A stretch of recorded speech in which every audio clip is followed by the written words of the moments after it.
دہلی میں واقع constitution club of India میں مشترکہ طور پر مسلمز فار سول رائٹس اور انڈیا فلسطین دوستی فورم کے زیر اہتمام فلسطین سے اظہار یکجہتی کا بڑا اجتماع منعقد ہوا۔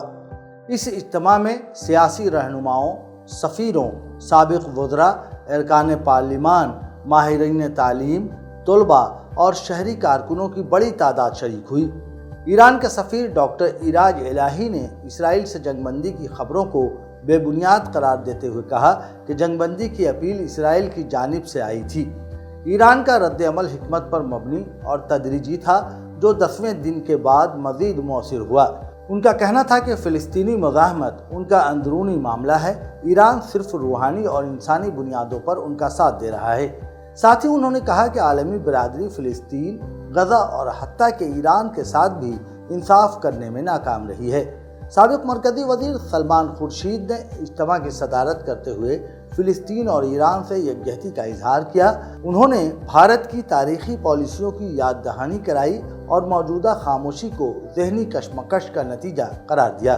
انہوں نے کہا کہ اب وقت آ گیا ہے کہ بھارت سچ، انصاف اور اپنی آئینی روح کی طرف واپس لوٹے۔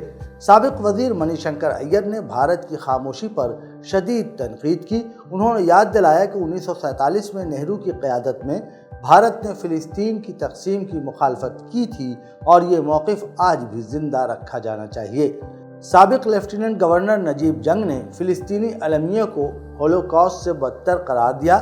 انہوں نے نکبہ، جبری بے دخلی اور نسل کشی کا ذکر کرتے ہوئے کہا کہ خاموشی جرم ہے اور غیر جانبداری دراصل تشدد کی تائید ہے۔ فلسطینی سفیر جناب عبداللہ ابو شوش نے آزادی کی جدوجہد کو ہندوستان کی 1857 کی بغاوت سے تشبیہ دی۔ انہوں نے کہا کہ دنیا کو فلسطین میں نسل کشی اور جنگی جرائم کی یاد دہانی مسلسل کرواتے رہنا ہوگا۔ ساتھ ہی واضح الفاظ میں کہا کہ غزہ کی جبری منتقلی ممکن نہیں ہے۔ IMCR کے چیئرمین اور سابق رکن پارلیمان محمد ادیب نے کہا کہ جو ملک گاندھی کا وارث ہے وہ نسل کشی پر خاموش کیسے رہ سکتا ہے۔ پروفیسر نندیتا نارائن، پروفیسر اپوروانند، رکن پارلیمنٹ محب اللہ ندوی اور پرکتی نے بھی فلسطینی عوام کے حق میں آواز بلند کی۔ اجلاس کی نظامت ندیم خان نے کی۔